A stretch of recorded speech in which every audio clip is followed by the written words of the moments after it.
were going to do that. You didn't tell me you were going to... I know we spoke about freezing at the start. No, we're not really frozen. Morning, everybody. Welcome to the Kindness Project. You know what? Genuinely, my most fearful experience during the Kindness Project is when you're interviewing somebody on these lives, and then they go like, oh, and then you've just got. What do you do? What do you do? Do you remember that time we completely lost video for one of our guests? Yes, that wasn't we good. couldn't meddle with it halfway through. No, you just can't fiddle with it. I'm joined by a girl who was in the room where it happened. This room and happened is the Kindness Project. It's Charlotte Dames. And I'm joined by the man who did. Who did it? Who did he? I just need a second to process my thoughts. Yeah, go on. I have had them. I'm joined by a man who initially didn't want the dog and now can be found having early morning cuddles with him. Right. It's Chris Dames. Right. Listen, the dog. Let's talk about this dog. That dog is getting way too comfortable. I've turned into a sofa for the dog. He loves you. He either loves me or he's treating me just like a piece of furniture. I don't know. I don't know what one's actually. You're accurate. the most comfortable furniture in the house, then, because he doesn't sit on anyone else the way he cuddles up to you. I don't know whether to treat it as a compliment or a bit of an annoyance, to be honest. Anyway, unofficial question of the podcast number one: who in your house does your dog treat as a piece of furniture? Soph treats you as a climbing frame, so She does. Yeah, it's true. probably better than that. True. And then the official question of the podcast is about food. What place in the world has the best food and why? And we've already got some amazing answers for that, but we'd genuinely like some more. One thing, the thing that inspired this question this morning was a show called Somebody Feed Phil that's on Netflix that I've been watching recently. And effectively, it's this Jewish guy going around the world eating food and talking about it. And it's quite good fun, isn't it?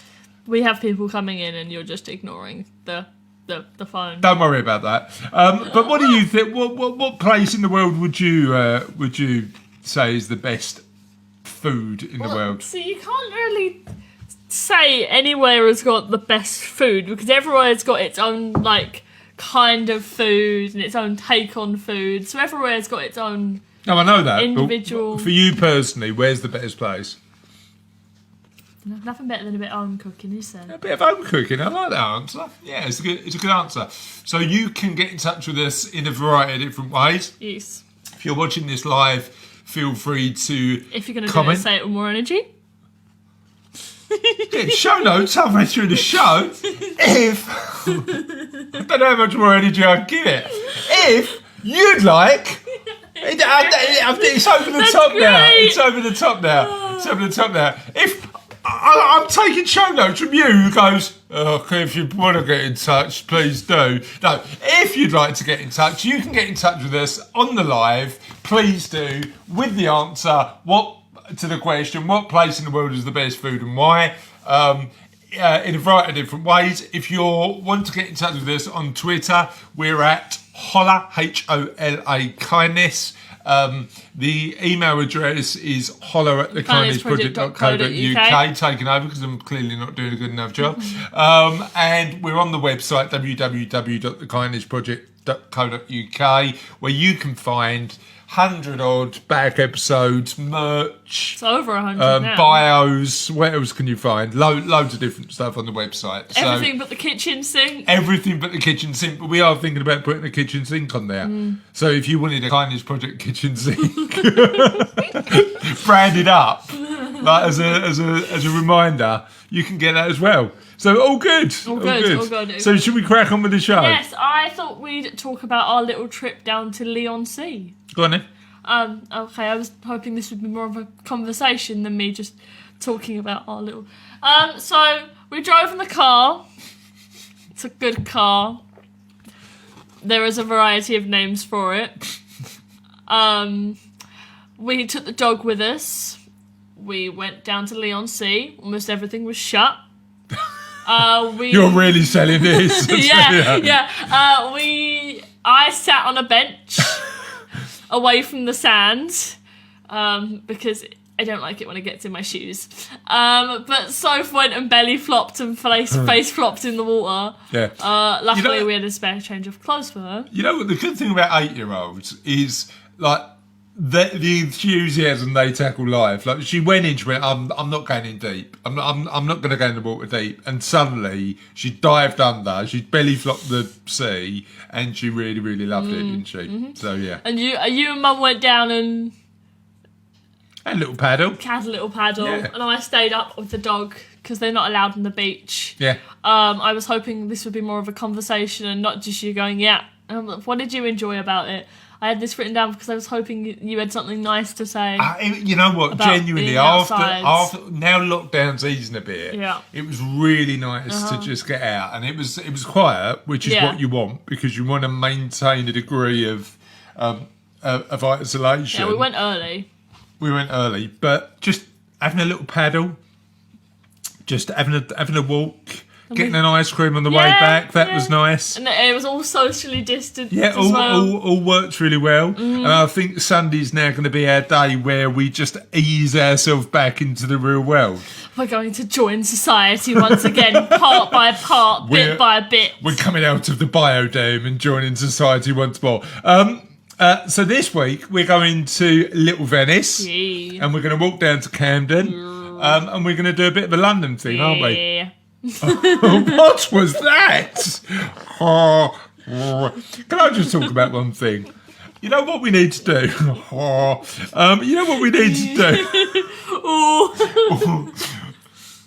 Unofficial question of the podcast. This is going to Alan Partridge. Unofficial question of the podcast. What's your favourite noise? Oopsie doodle. So, one of the other things I want to talk about is, do we need Kindness Project rolly chairs? Because at the end of the last show, literally, we had this game where I just pushed you and you just rolled. We were in the office on Wednesday recording the Kindness Project. I pushed you and you just literally rolled about 100 metres. We sat facing the other way today, so if you were to push me, I'd go into the wall. So it would be more beneficial for me to push you because you would go further. Yeah, but I'm not on a rolly chair. I'm on a dining room chair, so please don't try that. And it's the flimsy one. But yeah, so I think rolling chairs are the future. And when we have hover chairs, that's the real future, like the ones in Wall-E.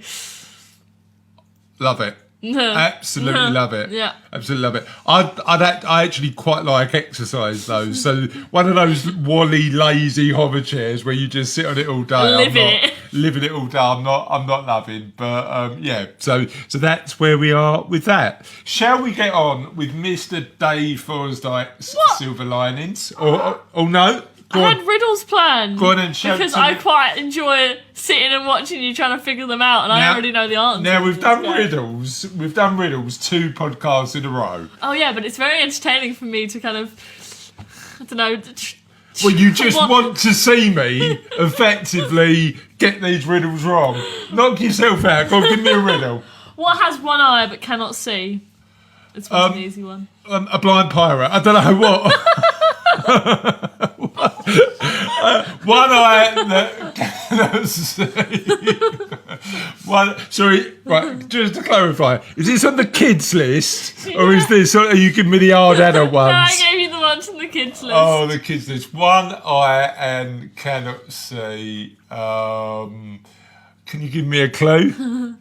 It's not alive. Can you give me another clue? Do you want the answer? Yes. A needle. Oh, next. we're bidding riddles. We are. Can we just say from here on in, we are getting rid of riddles on the podcast. Part of my day. Go on then. What has legs but doesn't walk? Chairs. Yeah. Did I disappoint you getting it wrong? Yeah. I was got one right. Go on the next. What can you catch but not throw? Coronavirus. Well, the answer on the thing was a cold, but Sure. Well, it's true. It's true. So is that the riddles You are done? improving. Thank you, my riddle guru. We are never doing riddles again, by the way. It's so funny. Never doing riddles again. Dave Forsdyke, thank you again for continuing to deliver Yes. Silver Linings.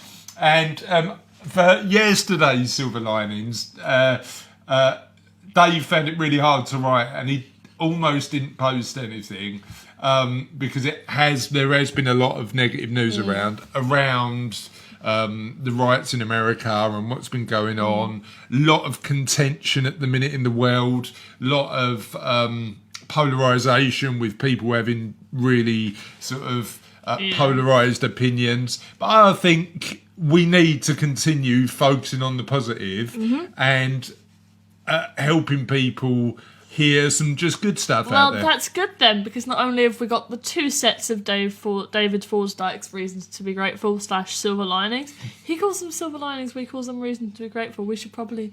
Silver linings, yeah. I've also got 3 news stories for you. So we are trying to balance the Yes, although I might have to change one. Potentially depressing news with some positive stuff, and there is a lot of positive stuff going on there. Dave realised that the reason that he's been doing this for so long is to counteract that negativity. And first silver lining that he talks about is Susie Vaughan was yesterday reunited with her daughters after 9 weeks. She works in intensive care and decided to protect her daughters by moving them to her sisters. She surprised them yesterday, and it's on the BBC News website where you can take a look. But just imagine 9 weeks without seeing your family. Oh damn, he's got one of the same stories that I have. A teenager in Detroit showed great leadership skills on Tuesday. He unwittingly became the leader of a protest march and moved the mayor to tears with his powerful but peaceful approach. Oh damn, what a great model for youngsters, and there's something I have on the to Good find a News new Network article on that. now. and in other news, Dave Forsdyke is stealing Charlotte's news articles in a coup we like to call. I think it's the same story but different. We call David Forsdyke is annoying Charlotte. These stories are brilliant. The pastor in Milton Keynes was greeted with singing as he left hospital.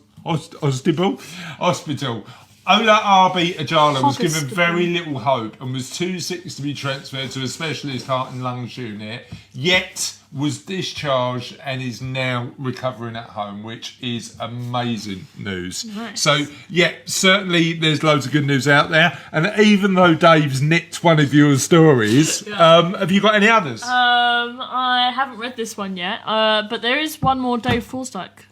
Today's one. I would say, of course there is. Yeah, That's Thursday's one. Dave's got a few more because he delivers every single day. Musicians around the world are having fun during lockdown with online performances and videos from home.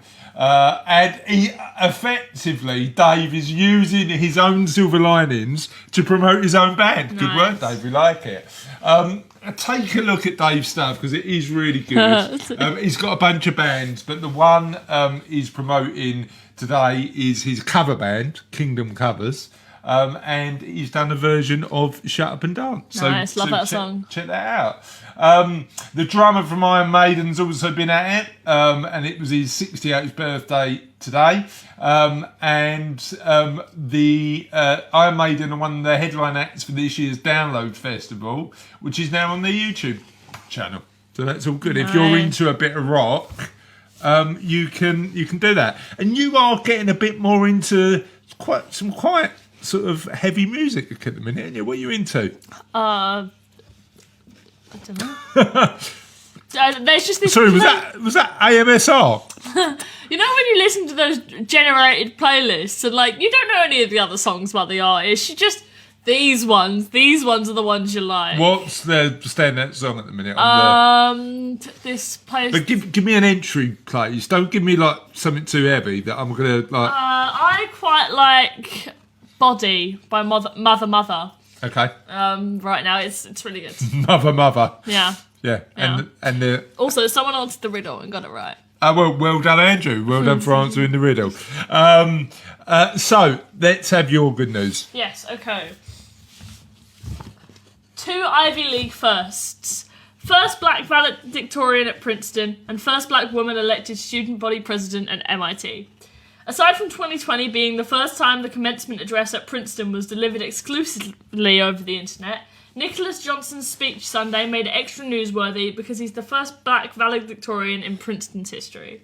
Along with his concentration in operation research and financial engineering, the Canadian student has studied statistics and machine learning along with computational mathematics and I don't need his CV. What's it? The engineer said that knowing what to build in order to improve the world is the crucial first step. I It like requires an intimate familiarity and engagement with the present state of the world, coupled with the capacity to unabashedly dream of the distinctly different future. God, a lot of alliteration there. Speaking from his home in Montreal, he also quoted Michelle Obama from the graduating class of '85. It was possible, I knew, to live on 2 planes at once. To have one's feet planted in reality, but pointed in direction of progress. Oh, You may you know live what? in the world that as it is, but you can still work to create the world as it should be. You know what? One of my favourite quotes ever is from Oscar Wilde. And I think it's Oscar Wilde, anyway, I hope it's Oscar Wilde. And it's, we may all live in the gutter, but... Can you finish it? Some of us are looking at the stars or something along those lines. Some of us are looking at the stars. And that, like, sort of knowing that things aren't perfect, Yeah. but aspiring them to be, like, having an aspiration to be better, I think is motivational, isn't it? Don't you think? Yes. Yeah, so Yes. I'm glad he's doing that. What's the next story? I'm not done with this story yet. Okay, go on then. There was 2 different... Okay. While at MIT, he might meet another Ivy League newsmaker, Danielle Gethers. Yep. Miss Gethers was elected president of the Undergraduate Association last month, the first time in the school's 159-year history that a black woman rose to govern the student body. Majoring in mechanical engineering, Gethers is a rising junior and served as the school's diversity officer last year. Okay. She has plans to use her platform to make the school as inclusive as possible. Although some people think it is just a figurehead role, figureheads can matter in terms of people seeing themselves in terms of representation. Seeing yourself at college is kind of an important part of the admissions process. Love it. Above 6% of undergraduates at MIT are black and 47% are women, according to the school. Cool. I have 2 more news stories. Go on then. Okay. Man who grew up without a dad supports youth with Dad How Do I YouTube channel. Okay. I love this story. Go on then. A Bellevue, Washington man who knows what it's like to grow up without a father has been doing his part to make a difference in the lives of kids today who are in the same boat. And from the surging popularity of his YouTube channel, it's clear he will be among the dads most showered with love this Father's Day. Rob Keeney wanted to step in to fill the void whenever a kid needed to learn how to do something, like change a car's oil, put up a shelf, use a stud finder, and even iron a shirt or shave your face. Sorry, are they... Right, just to be clear, are they things that Dad should know? Maybe you should... I need to watch this YouTube channel. Sorry, what? His YouTube channel, called Dad How Do I, aims to teach youth the valuable lessons a father is meant to teach. Oh. I am failing badly, Liz. Sorry, just go through those things again. Whoopsie doodle.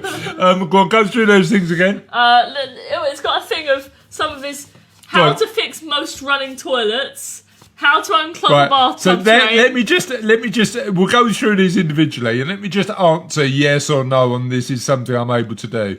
Go on. How to unclog a bathtub drain. No. How to unclog a sink. Sort of. How to iron a dress shirt. I can iron. How to check the air pressure in tyres. No. How to change a tyre. No. How to shave your face. Badly. Okay. Let's. Well, just out of interest, for a friend, what? Where do I find this guy's YouTube channel? It's called Dad How Do I. Dad, how do I? I will be didn't checking start it this out. to make money. I started simply enough and thought I was going to help a few people, 30 or 40 subscribers. It's turned into way more than that. And please don't think I'm only aiming this at young men. It's for young women, anybody who feels they need to learn something or be empowered to learn something. Many viewers have been touched by the kind. So young men, young women. How about men approaching middle age? No, wait, there's more. There's Oh, more. God, sorry. More. Many viewers have been touched by the kind and heartfelt words Rob shares in his videos. Such simple words like "I love you" and "I'm proud of you" that so many children didn't get to hear from a father figure can have a profound impact even into adulthood. He started each video with an enthusiastic "Hey kids," but Miss Danae commented that she was a 33-year-old woman and she answered back with a sobbing "Hi, Dad." Oh, Rob's awkward charm is evident in each video that includes a bad dad joke like when is a good time to go to the dentist? 2:30. oh, God. He That is a joke that your bad jokes would be particularly like that would fit, wouldn't it? He playfully teases his audiences in how to tie a tie video, letting them know that a short tie will make them look dorky and taking the time to show them how to do it right. In a video where he manages to change a tyre in just 13 minutes, Trisha Wells commented, "This man deserves an award for the internet's best dad." Of course, Rob is not interested in awards, he's just doing his part to be there for kids who need a father figure. What do you think of that then? What do you think of that? Why was that story so good? Well, because it's been circulating the internet, and a lot of people have been saying, like, his videos have made them feel, like, better. Yeah. And, like, more appreciated and stuff like that. Yeah. And it's just, like, one of those heartwarming things where it's like... I love it. Absolutely love it. Just and it shows the positive power of the web as opposed to sometimes and also, it's one of those things where... Because, like, he had a bad experience and he could have let that, you know, change him and make him maybe a not nice person, but instead he used his experience and he decided, no, I don't want other people to feel that way. I don't want other people to feel that way. I'm going to do something about it. 100% I do have one more story if we have time for it. We've got time. Go on. Okay. South Korea sends... I mean, can I just be clear though? That story made me feel guilty. I don't know how to change a tyre. Find air pressure. So I will be checking out that website, that YouTube channel. South Korea sends 10,000 masks to Navajo Nation to honour their service as code talkers during the Korean War. Okay. When the South Korean government realised that the Navajo Nation had been suffering infection rates of COVID-19 rivaling that of New York City, it shipped them 10,000 masks and other PPE to honour their service 7 years ago to the East Asian nation. During the Korean War, around 800 members of this nation used their native language as an unbreakable code for radio messages, ensuring complete secrecy around any military movements by the United States and allied to South Korea. With this little-known story in the famous police action, that was the North Korean War, often goes untold, the South Koreans have never forgotten the Native American contributions. According to the Ministry of Patriots and Veterans Affairs in South Korea, around 130 of these code talkers are still alive today. We hope our small gift will console the veterans in the midst of the COVID-19 crisis. Love it. Absolutely love it. That is one of those things where people from around the world remembering how they've helped each other in the past. Absolutely love that. We did have a special guest who popped in, and I don't know whether she's coming back or not. I think she's skulked off somewhere. Oh, she's skulked off. Sophie, do you want to come say hello? Nope, she's gone. She's gone. So the answer to that is no. Thank you for those particular news stories, particularly one about the dad, which I really enjoyed. And hi to Caroline, hi to Greg, hi to Danielle, hi to Andrew, hi to Barry, hi to Steve.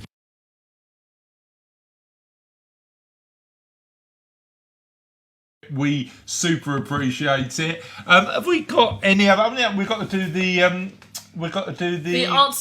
to the question of the podcast. And then I have my joke. So let's do the answers to the question of the podcast. And just as a reminder, what place in the world has the best food and why?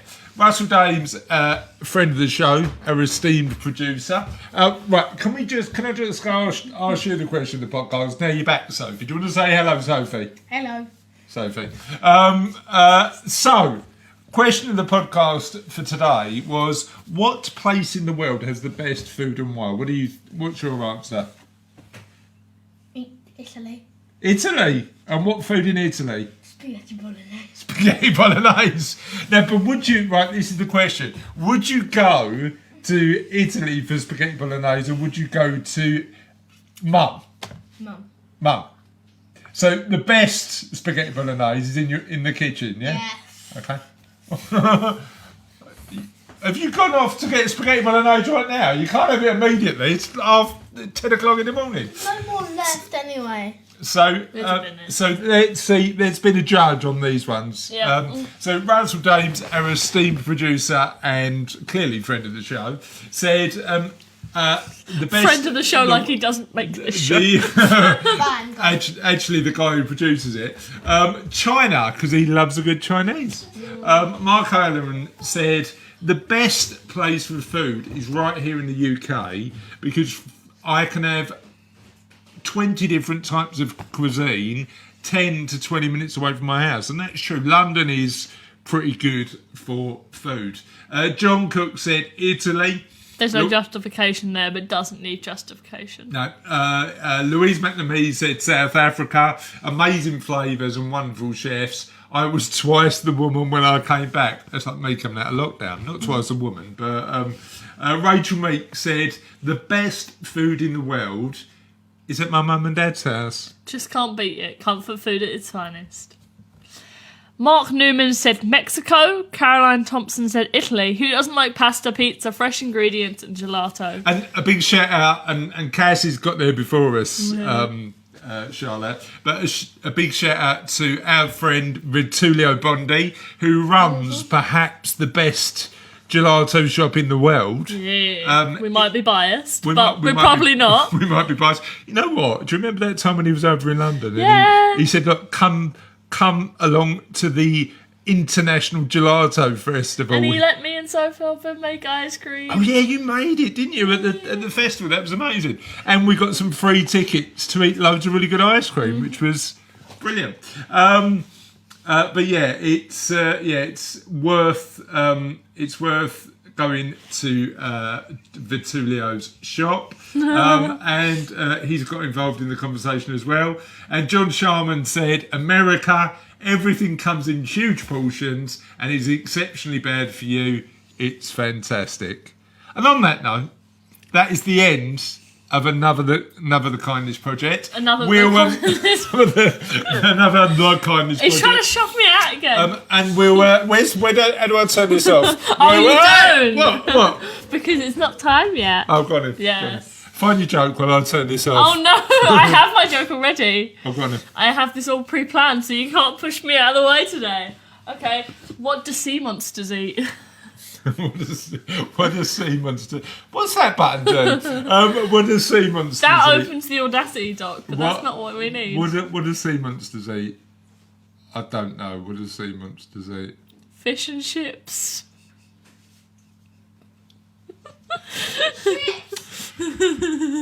No comment. Have a lovely Friday, all. Hope you have an amazing weekend, and we'll see you next Wednesday. Wednesday, for yes. the next Kindness Project Live. Have a good one. Bye. Bye.